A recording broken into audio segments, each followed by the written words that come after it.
Comencemos entonces el mensaje que se titula Los que están deseosos de oír. Este título lo he sacado pues del versículo 7, ¿no? Y es para acordarnos, como una introducción, vamos a ver el día de hoy un poco cómo es que después de la liberación que Dios le da al apóstol Pedro y la respuesta maravillosa de la oración que le da a toda la iglesia que estaba orando fervientemente. Ahora Lucas pasa de poner la mirada fija en la obra de Jerusalén a ponerla en la obra de Antioquía de Siria, ¿se acuerdan? Como centro de la fe cristiana.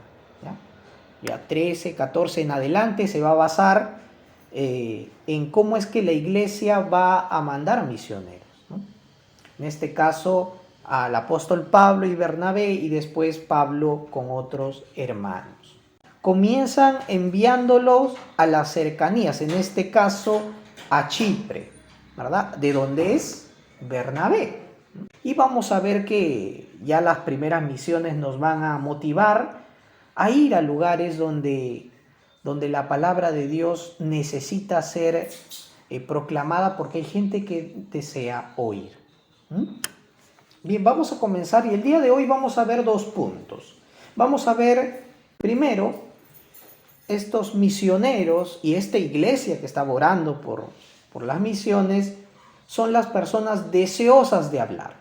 Los deseosos de hablar hablaron fervientemente, es lo que vamos a ver en el primer punto, y como segundo punto vamos a ver que los deseosos de oír oyeron y se maravillaron.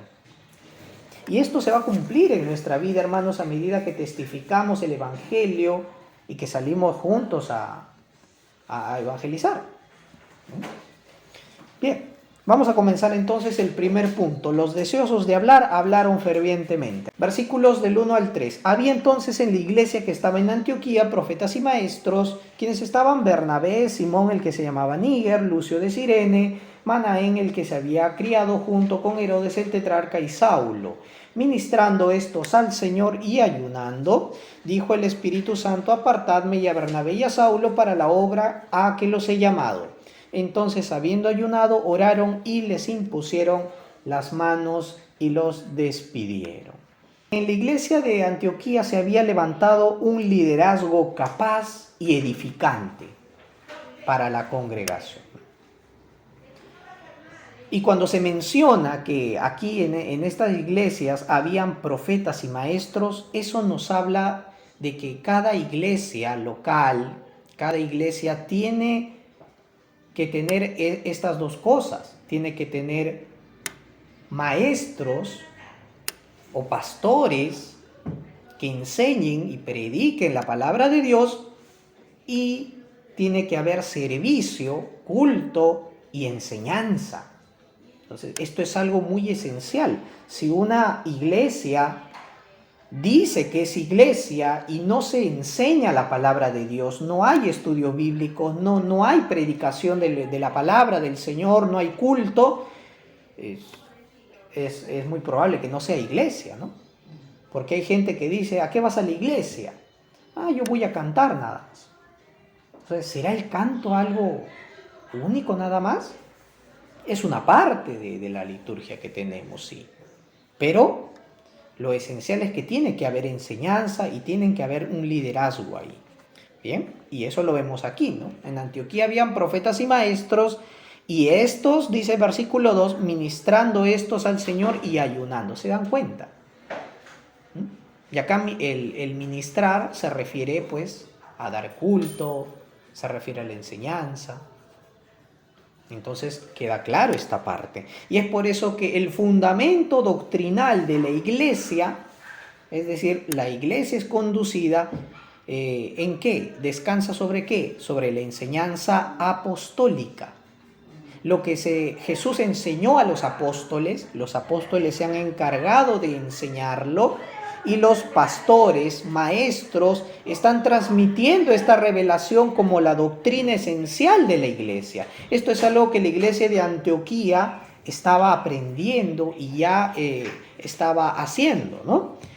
¿Qué vamos a entender? Que los creyentes somos sobreedificados en este fundamento, ¿ya? Y estamos unidos porque unos a otros también nos ministramos, ¿ya? Y esta enseñanza, esta doctrina cristiana va a ayudar a que el cuerpo de Cristo, es decir, la iglesia, crezca, no solamente en el conocimiento, sino en el trato de unos a otros en nuestro diario vivir. Por eso la palabra de Dios en 1 Corintios capítulo 14, versículo 3, va a decir que aquellos que enseñan o aquellos que profetizan, porque recordemos que acá dice que en Antioquía habían profetas y maestros. ¿Y en qué podemos distinguir a los profetas y maestros aquí? Creo que ya lo hemos dicho, los profetas exponían las escrituras, la revelación del Señor, ¿verdad? Dios ha dicho esto y esto es lo que debemos de hacer. Y los maestros están capacitados para dar la instrucción bíblica, un estudio profundo, un estudio pastoral. Y a su vez los maestros han aprendido de otros maestros. No es un maestro que sale de la nada, ¿no? Un profeta puede recibir la revelación directa de Dios y enseñar, transmitir, pero el maestro ha tenido que ser capacitado. Y en este caso vemos quienes estaban ahí en Antioquía. De las 5 personas que se mencionan estaba Saulo, ¿verdad? Y Saulo, siendo ex fariseo, siendo ¿no? un erudito, ha tenido que recibir su instrucción bíblica, su iniciación cristiana, ¿no? Los que hemos llevado iniciación cristiana con los hermanos de Pueblo Libre, hemos estado como Saulo ahí, recibiendo esa instrucción. Nos damos cuenta que es importante. Mientras que la iglesia adoraba al Señor, ¿no? El Espíritu Santo escoge particularmente a 2 hermanos para una tarea especial, para formar el primer equipo misionero al mundo. ¿Quiénes son? Bernabé y Saulo, es decir, Pablo, ¿no? Y cuando se envía misioneros, ¿la iglesia gana o pierde? Porque eran buenos hermanos preparados en la fe, y uno puede decir, no, la iglesia pierde porque ya no lo vamos a tener con nosotros, ya no van a estar con nosotros, me gustaba cómo enseñaba el hermanito tal, ahora que se va, ¿quién me va a enseñar como me gusta? Claro que no. No se trata de que me guste como enseñe, sino que enseñe fielmente la palabra del Señor. Y es por eso que en realidad no se pierde, sino que se gana. ¿Por qué? Porque la iglesia sigue fielmente el propósito de Dios, ¿no? Y si se sigue al Señor, se gana, aunque se sienta una cierta ausencia. Y esto es claramente el momento del cumplimiento de lo que ya Pablo se le había dicho con anterioridad. ¿Se acuerdan cuando Pablo es bautizado, ¿no? Estaba en Damasco y Ananías viene y lo bautiza, ¿verdad? Lo bautiza, ¿y qué es lo que le dice? ¿Se acuerdan? Hechos capítulo 9, versículos del 15 al 16. Le dijo que él sería instrumento escogido para llevar mi nombre en presencia de los gentiles y de reyes y de los hijos de Israel. Es el llamado de Pablo, pero esto no se cumpliría sino hasta en Hechos capítulo 13, miren. Llegó el momento, después de prepararse, después de estar en Arabia, después de congregarse, aprender bien los fundamentos de la doctrina apostólica, ahora sí llegaría el tiempo en Antioquía en donde él sería escogido para ser enviado justamente a los gentiles. Y es por eso que ya la iglesia, viendo esto, y cuando Dios habla, porque habló el Espíritu Santo, no sabemos cómo habló, si habló directamente o si habló a través de algún hermano ahí, o un profeta que estaba ahí, pero habló. Entonces habló, y cuando Dios dice algo, pues no nos quedamos esperando a algo más, ¿no? Inmediatamente se tiene que obedecer, sí. Entonces la iglesia le impone las manos, y hay gente que dice, no, sí, tenían que imponerle las manos para transmitirles algún don sobrenatural, no. Acá cuando los hermanos les imponen las manos a Pablo y a Bernabé para enviarlos, este es un símbolo de autoridad y de identificación con los hermanos, ¿ya? Es decir, que la iglesia los está reconociendo, mostrando que los va a respaldar, que tienen toda su aprobación, que los consideran parte de la iglesia en el campo de la misión y que son enviados por ellos. Es por eso que se da esta imposición de manos aquí. No es por meramente recibir un poder así misterioso, como muchos erróneamente creen, ¿no? Entonces ellos salían como delegados de la congregación, a donde estuvieran, a donde fueran, ¿no? Ellos se identificarían, somos hermanos también de la iglesia de Antioquía, como también lo somos de la iglesia en Jerusalén. De manera que no hay una barrera o no hay una estricta división entre la congregación de Antioquía de Siria y la congregación de Jerusalén. No, que estos son puros judíos, los otros son gentiles. No, es la iglesia de Dios, es una. Y esto nos enseña algo muy en claro para la iglesia. ¿Por qué? Porque se cometen muchos errores continuamente cuando la gente piensa que se debe de enviar gente por enviar a predicar la palabra. Este hermano desea predicar para ser misionero, ahí está, ¿no? Para las misiones este hermano quiere ir, ¿no? Y hay veces a la ligera envía, ¿no? Este es el caso de las sectas, por ejemplo. El mormonismo hace esto, ¿no? Tristemente, pues ellos son falsa doctrina, ¿no? Pero muchas veces se trata de incentivar y motivar a las misiones cuando esto tiene que venir ¿de quién? No del sentir humano, sino del Señor. Recordemos que el Señor es el que escoge ahí a Bernabé y a Saulo y los envía, ¿se dan cuenta? Entonces, no importa cuánto yo quiera ir, si mi llamado no es para las misiones, voy a fracasar, porque no he sido llamado para esa obra en particular, pero sí quizá para servir en otra, ¿no? En otra área dentro de la iglesia, ¿no?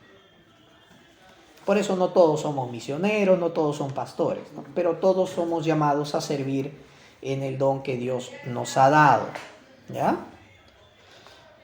Por eso siempre la iglesia tiene que estar bajo la guía, la conducción del Espíritu Santo. Si no, no es iglesia.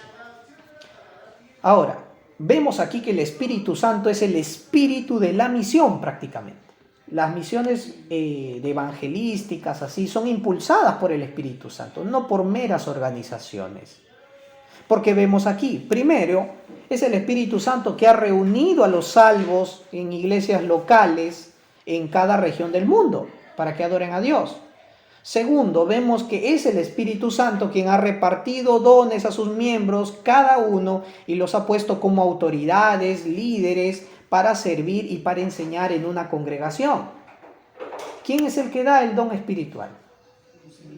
El Señor. Ahí está, el Espíritu de Dios. Y tercero, Dios es el que guía a sus miembros hacia la labor evangelística y misionera.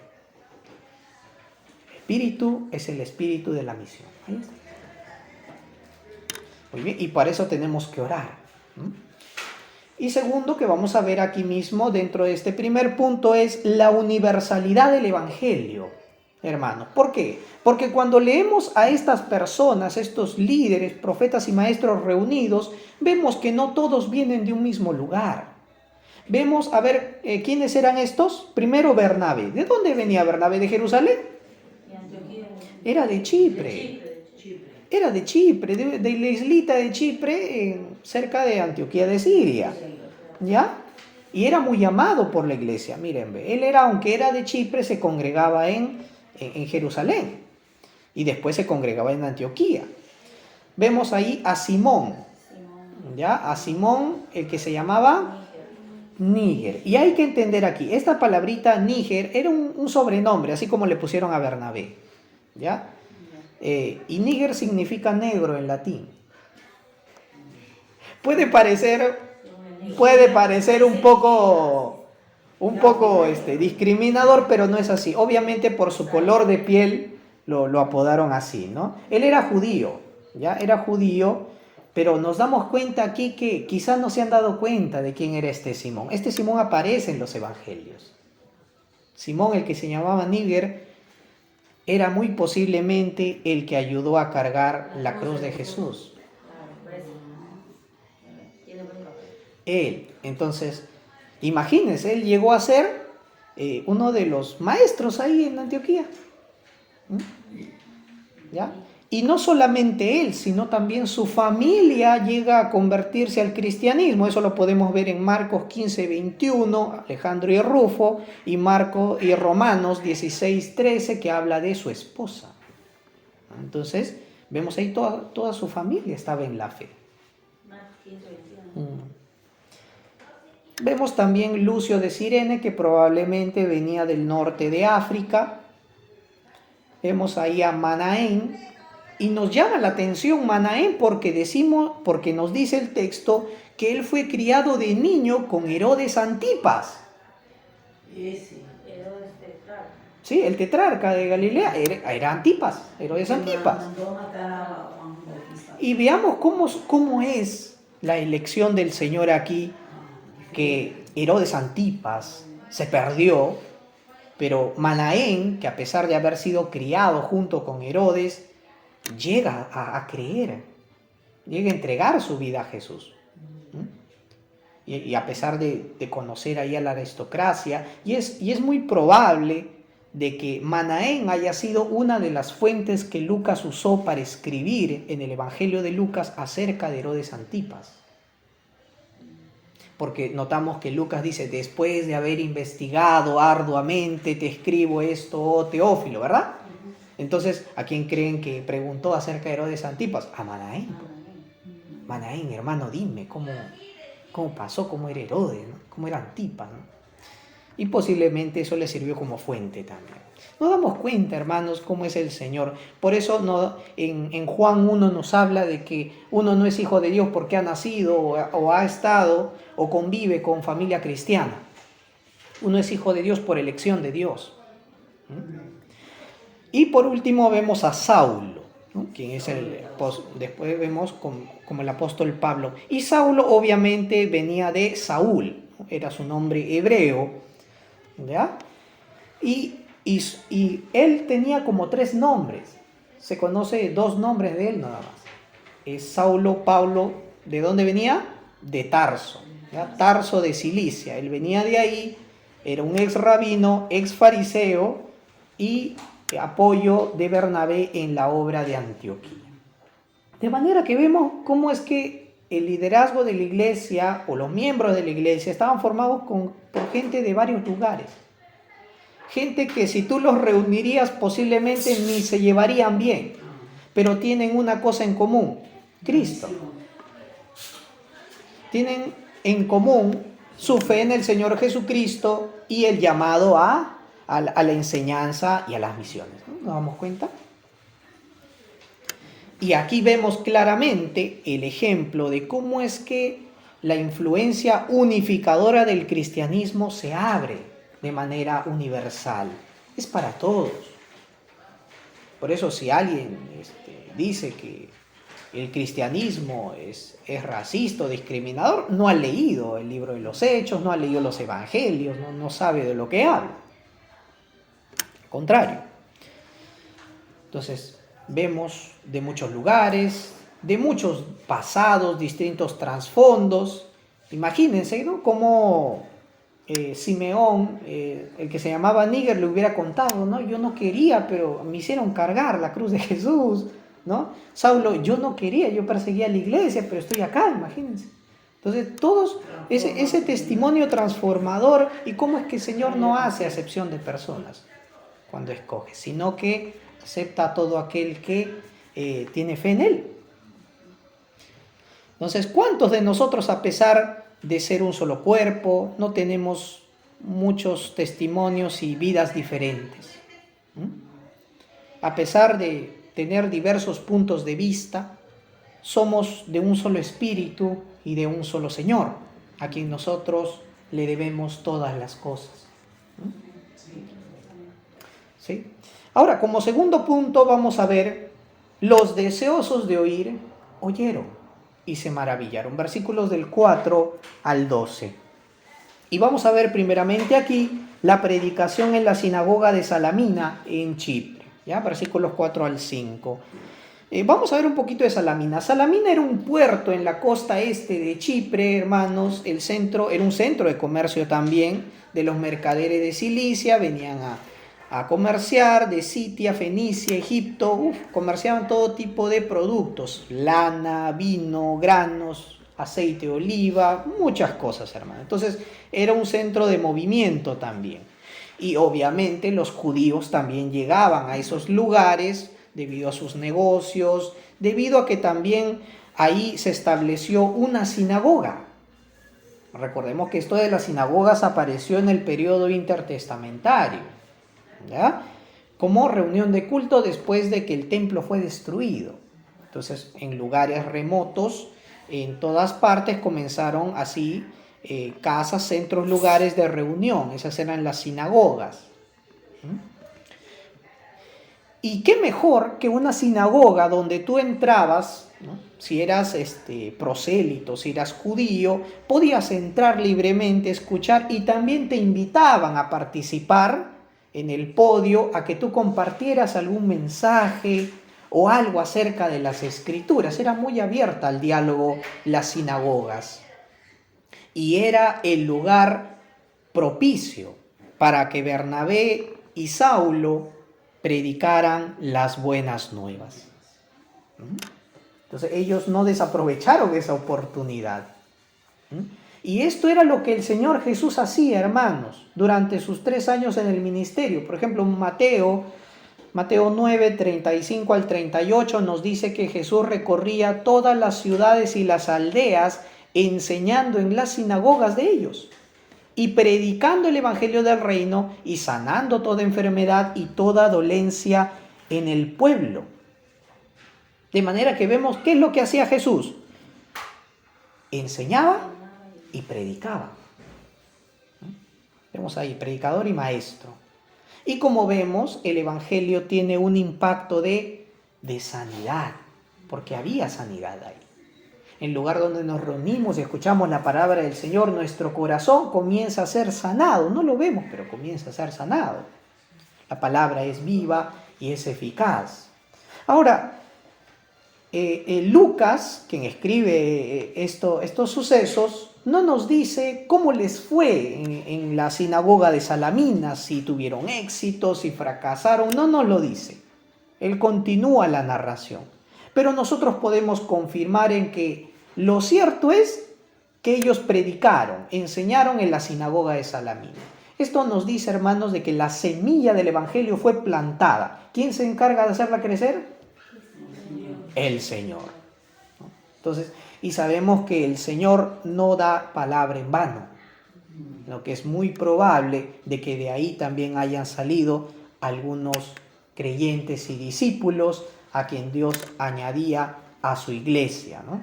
La pregunta para nosotros es: ¿qué espacios y lugares podemos aprovechar para anunciar las buenas nuevas del Señor el día de hoy? Claro, ahora ya no hay sinagogas, pues, ¿no? Acá en este lado de Occidente no hay sinagogas.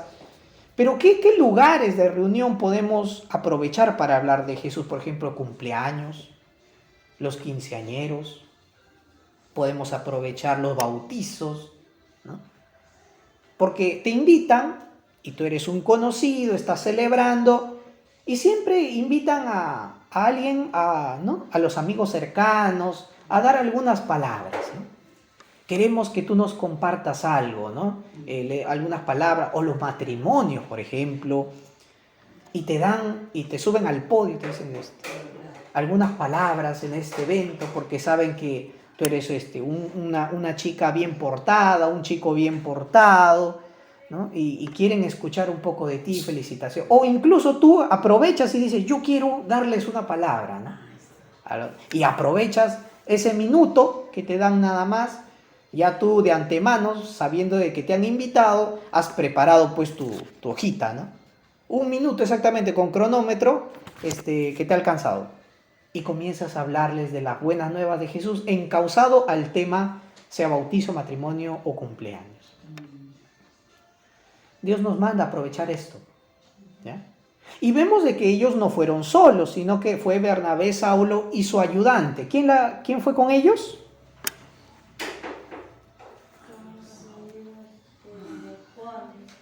Ahí está. ¿Quién era este Juan? No era el apóstol Juan, era Juan Marcos, el sobrino de Bernabé.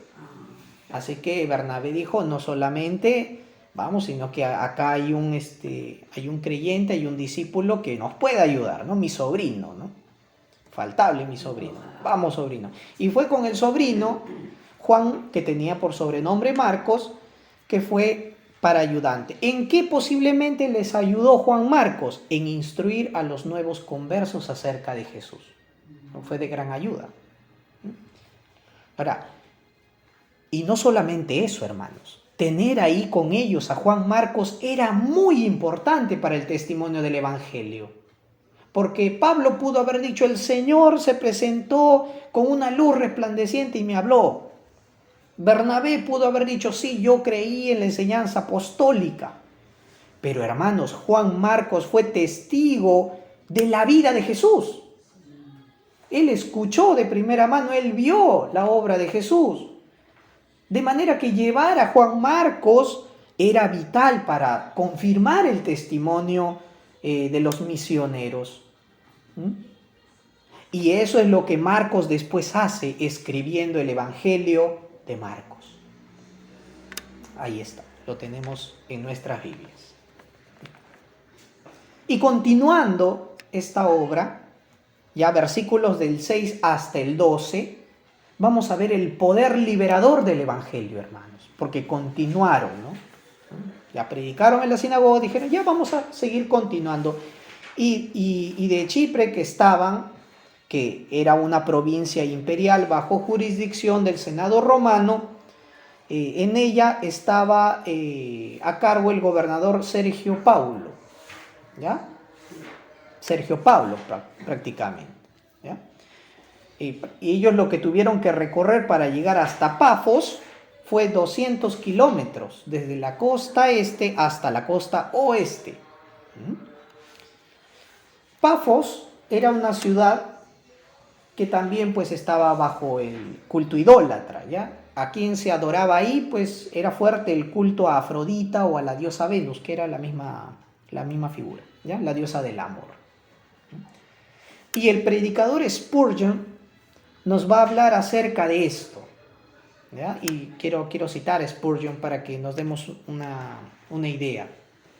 Pafos, va a decir él, era infame por su adoración a Venus, la diosa del amor. Atanasio, uno de los padres de la iglesia, denominó a esa religión como la deificación de la lujuria. Ni a los hombres ni a las mujeres podían recurrir al santuario de Venus sin estar contaminados de su mente y ser depravados de carácter.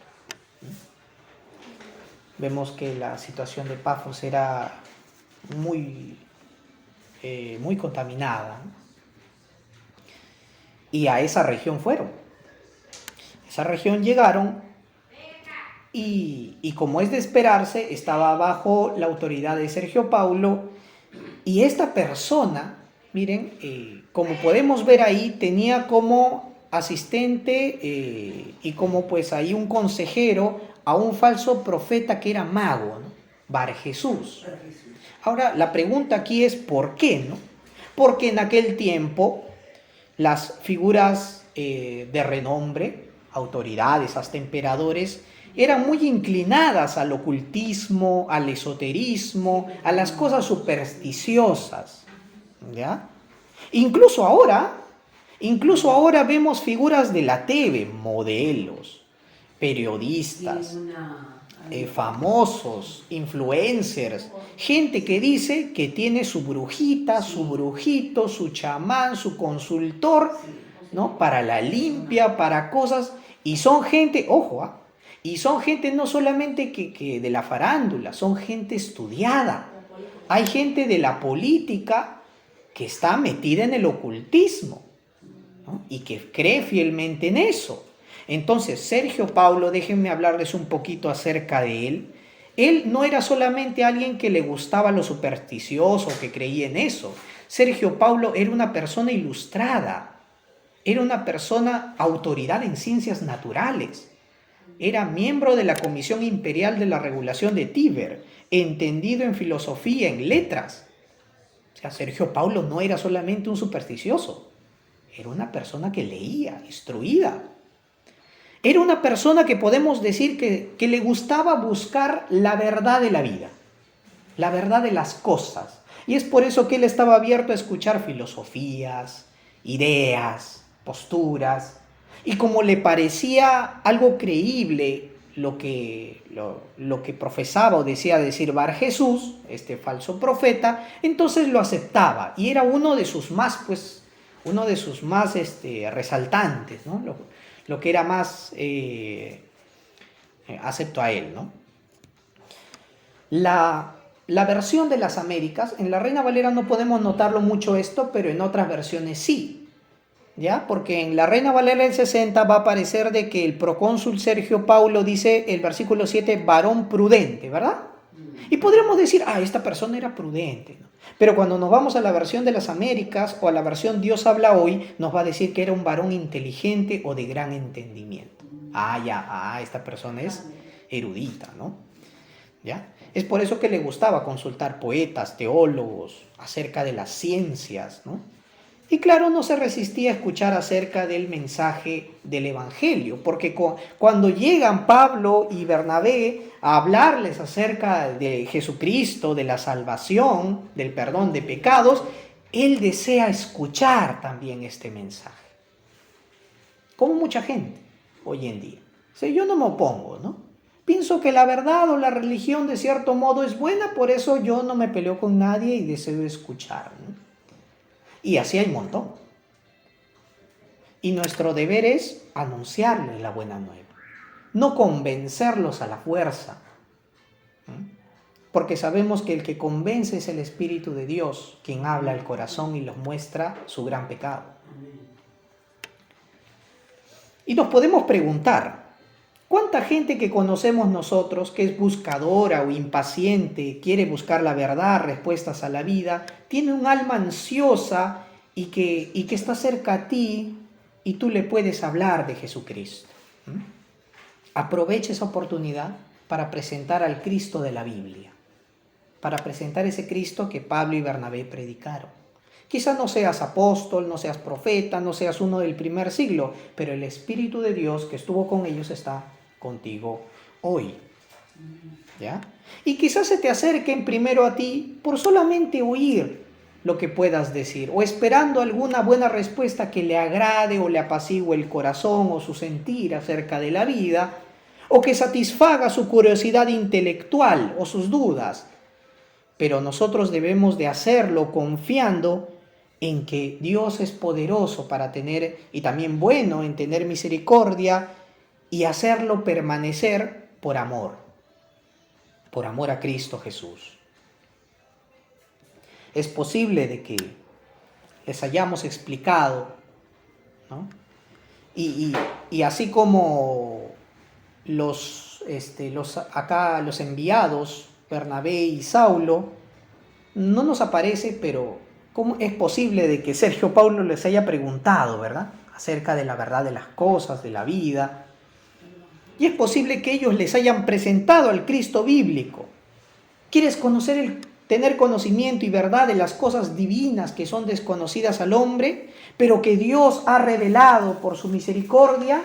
Este Dios, el Verbo divino, que era en un inicio, que ordenó el universo, que hizo todo con sabiduría, se hizo carne y habitó entre nosotros. Juan 1, ¿verdad?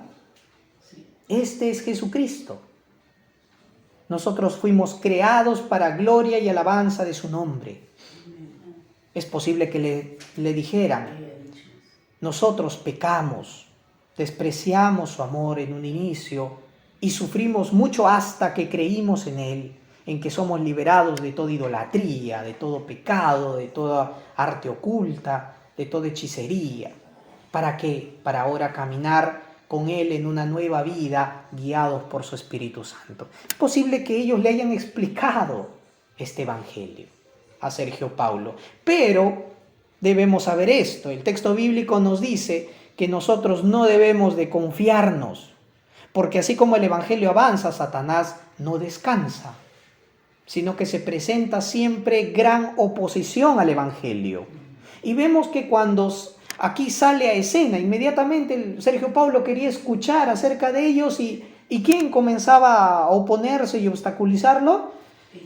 Bar Jesús, ¿no? O el llamado Elimas, este falso profeta, ¿ya? Y acá nos demuestra el objetivo principal de Satanás, del diablo. ¿Cuál es? Alejar de la fe a la gente. Eso es lo que Satanás hace. Va a mover todo lo que tiene para impedir que la gente que no conoce a Dios lo conozca de alguna u otra manera. Va a querer oponerse, va a querer alejarlo, va a querer meter excusas, situaciones para mantenerlos cegados, para que no escuchen a la verdad. Que de ningún modo la luz de la gloria de Dios en Cristo les abre el entendimiento para que crean. Siempre va a estar ahí Satanás impidiendo esto. Es ahí donde el apóstol Pablo, Dios pudo haber usado a Bernabé, pero usó a Pablo aquí lleno del Espíritu Santo, y comienza Pablo ahí a exponer a este falso profeta judío Bar Jesús delante de todos. Comienza a decirle, porque Sergio Paulo, ya les dije, quería conocer la verdad. Él quería saber de las cosas de la vida, quería una vida correcta, buena, ¿no? Una vida que le sea favorable. Y el apóstol Pablo y Dios, que lo conduce a él, comienza a exponer esta mentira de Bar Jesús, su más confiable asistente, Sergio Paulo, y comienza diciéndole prácticamente que él era un falso profeta judío. Es lo que escribe Lucas.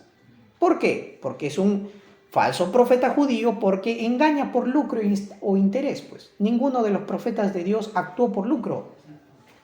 Ninguno de ellos fue movido por intereses personales. ¿Quiénes hacían eso? Los falsos profetas. ¿Ya? Y Bar Jesús sabía de que si dejaba que Sergio Paulo escuchase, se convertiría al evangelio y perdería su chamba, pues su ganancia.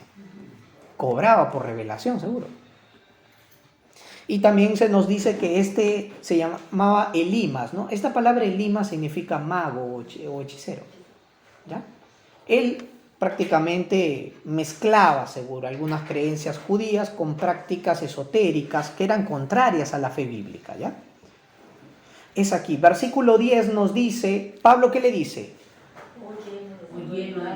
Lleno de todo engaño y de toda maldad, le dice. Y para que entiendan esto, lo que Pablo comienza a decirles aquí es bajo el control del Espíritu Santo. Es decir, estas palabras son las necesarias para exponerlo. Miren, primero le dice, lleno de todo engaño. Es decir, le dice, tú eres mentiroso. Tú eres un profeta falso, ¿no? Lleno de toda maldad. Tu propósito no es ayudar a Sergio Paulo. Tú no quieres saciarle solamente con una verdad. Tú quieres engañarlo, perjudicarlo, hacerle que pierda su dinero. Nos damos cuenta que comienza a exponerlo. Versículo 10 continúa diciendo, ¿qué le dice? Hijo del diablo, enemigo de toda. Así es. Ahora, hagamos una pausita ahí y vayámonos a los evangelios. ¿Se acuerdan cómo Jesús le dijo a los judíos que se decían ser hijos de Abraham pero rechazaban el mensaje de Jesús? Juan 8:44. De su padre el diablo. Les dijo, ustedes son de vuestro padre el diablo, les dijo. Y ahora vamos a entender por qué les dice esto Pablo bajo la guía del Espíritu. Porque el nombre Bar Jesús, ¿no? Bar es hijo. Jesús es posiblemente su padre, ¿no? Su padre, su papá, un miembro de su familia, ¿no? Entonces, hijo de Jesús o hijo de Josué, ¿ya? Se puede interpretar así su nombre. Entonces, lo que le está diciendo aquí es, tú no eres hijo de padres creyentes.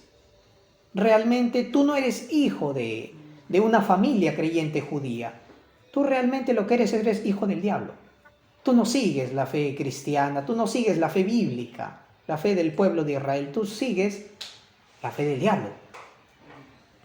Hijo del diablo, le dice. Versículo 10 continúa diciéndonos, eres enemigo de toda justicia. ¿Y quién es enemigo de toda justicia? Satanás. Entonces le dice, como el diablo es tu padre, tú eres como él. Te opones a toda justicia. ¿Y qué es la justicia? Todo lo contrario a lo recto, lo justo y lo verdadero que es Dios. ¿Ya? Por eso Pablo en Romanos 1 va a hablar en el versículo 18 que la ira de Dios se revela desde el cielo contra toda impiedad e injusticia de los hombres que detienen con injusticia la verdad. De manera que vemos aquí que lo expone. Eres enemigo de Dios, eres falso, charlatán, hereje, lo dice, todo esto, ¿no? Versículo 10, la última parte dice, ¿no cesarás de trastornar los caminos rectos del Señor? Lo que has hecho hasta ahorita ha sido torcer la verdad. Y esta es la obra principal también del diablo. Satanás te presenta las medias verdades. Satanás hace que el buen don de Dios tú lo encauces incorrectamente. Por ejemplo, las relaciones matrimoniales, que deben, las relaciones íntimas se tienen que ser en el matrimonio, ¿verdad? ¿Cómo sería torcer esa verdad?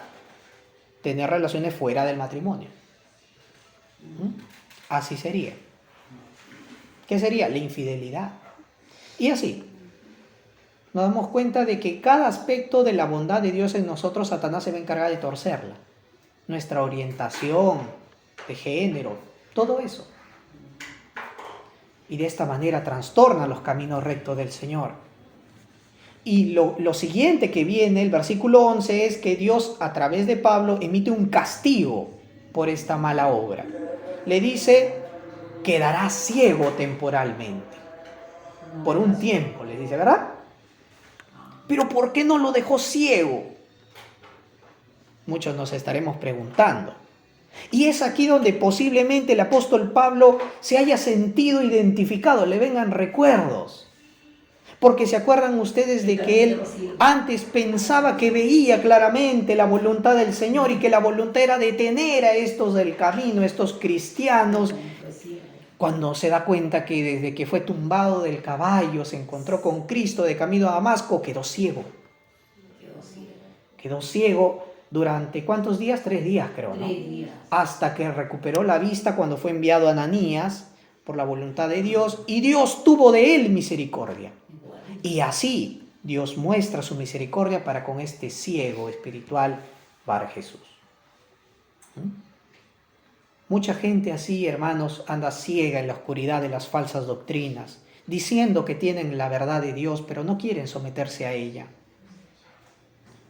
Y cuando Dios envía a predicar el Evangelio, a compartir a la gente, Dios no lo hace a la gente solamente que no cree en Él, sino también lo hace para que personas como estas se arrepientan y crean. Como dijo Él en Hechos 26:18, el Señor, para que abran sus ojos, para que se conviertan de las tinieblas a la luz, de la potestad de Satanás a Dios, para que reciban por la fe que es en Cristo perdón de pecados y herencia entre los santificados. Dios mostró con esto, dejándolo ciego, buscando quien lo guiase, dejó en claro la supremacía, la eficacia, la superioridad de su palabra y su poder sobre toda artimaña y práctica diabólica. De esta manera Dios muestra el poder de su evangelio, el poder de su Espíritu Santo. Como de liberador es Dios. Es por eso que el procónsul Sergio Pablo, al ver esto, se convenció. Yo le estaba haciendo caso a un estafador, a un mentiroso. Ahora tengo que escuchar la verdad. De esta manera, no solamente fue liberado de un trato engañoso, sino también de la cautividad del corazón en el pecado. Versículo 12 acaba diciendo que este procónsul Sergio Paulo creyó maravillado de la doctrina del Señor.